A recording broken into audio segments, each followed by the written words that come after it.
Okay, so today I wanted to take you along with kind of a day in the life, but not really because it's already 11 a.m. and I haven't really done anything.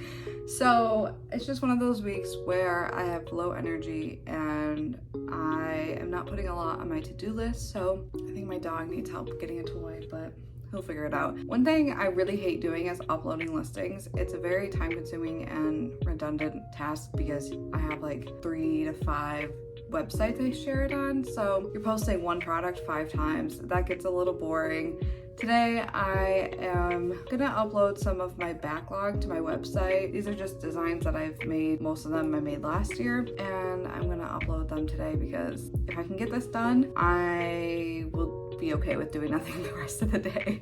I have 84 listings I need to upload to my website. 30 of them are coffee and tea SVGs, so that's a big chunk of them. I'm gonna work on those today, and if I can get that done, that'll really bring that number down and that'll make things a little bit more doable. Other things are some Christmas ones that I'm not gonna quite upload now. If I do, I would schedule them so that they go out in July or something like that and just have them done and over with, but not high priority to get the Christmas ones up. I ended up turning that pattern collection into digital patterns, mug wraps, tumbler wraps, pen wraps, and something else. So those have listings that need to go up on my website as well. So I think I've shared this before in my video on how I use Notion. This is my digital design database, and it basically just has all my listings and which marketplace they need to be shared to.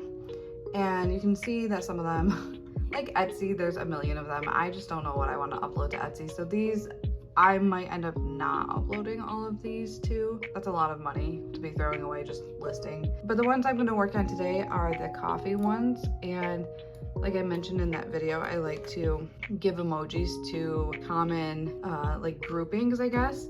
And so then I can just search for the coffee emoji and that will bring them all up together. So I don't have to look at all 84 listings. I can just look at the 30 that are right here. And Tate is over there. Yeah, you being a good boy.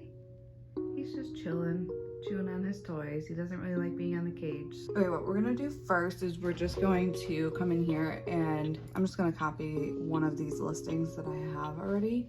And let's see.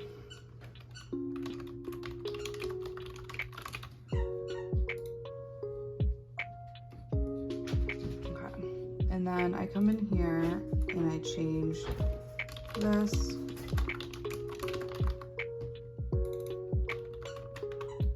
So I just drag the photo over here. None of this information changes, just info right up here. I'm gonna edit the meta information.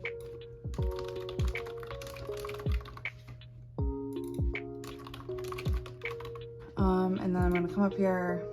I'm just gonna actually save it as a draft so that I can come back to my drafts later. So what I'll do once I have more done is I'll come back to my products, filter by draft, and then search SVG. So then I'll be able to have all my drafted ones here and quickly go in and add the product.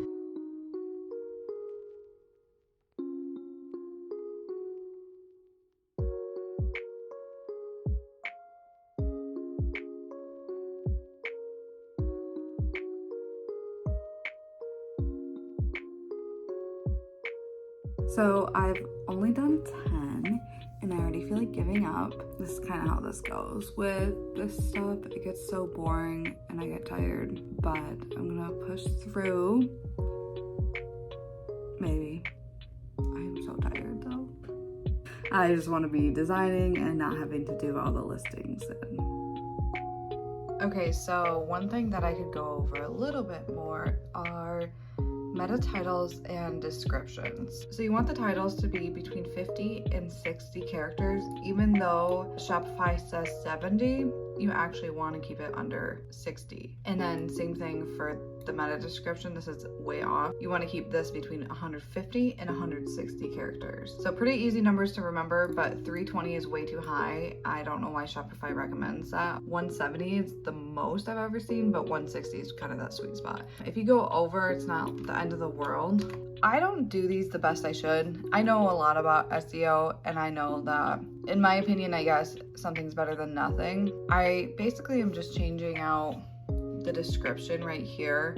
So sometimes it'll be funny, sarcastic, sometimes I have to delete that. Something like this, I could add cut file for Cricut to lengthen that up a little bit to get it to 51. And then here I kind of keep things the same just because I don't really want to spend the time crafting this for every single one. I'd rather, if I'm going to worry about meta descriptions, I'm going to do that for like the collections and like pages and stuff. But when you have like hundreds of SVGs, I'm not going to worry about it too much because that's just going to take too much time.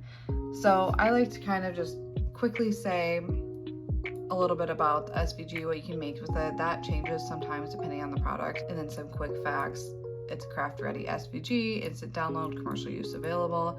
And that's pretty much usually what I can cram in most times. I don't change it too much from product to product, even though you should. Okay, so I've added the files to the final batch of the listings and I've selected them all. And I'm gonna come down here. It's down here now, and it always throws me off because I'm used to it being at the top. I'm just gonna hit set as active, and then you'll see these all turn from blue to green in a second.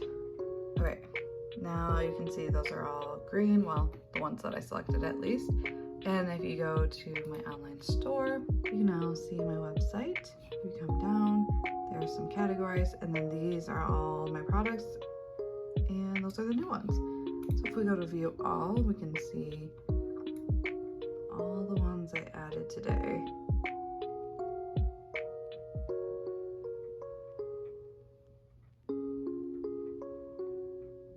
Proud of myself for this. If you sell digital products, what part of the process is your least favorite? Because this is definitely mine. I always hold this off as long as I can. I don't like it, so I want to know what you don't like. And if you don't sell digital products yet, but you are interested in it, what questions do you have about selling products? Let me know in the comments and I'm happy to answer.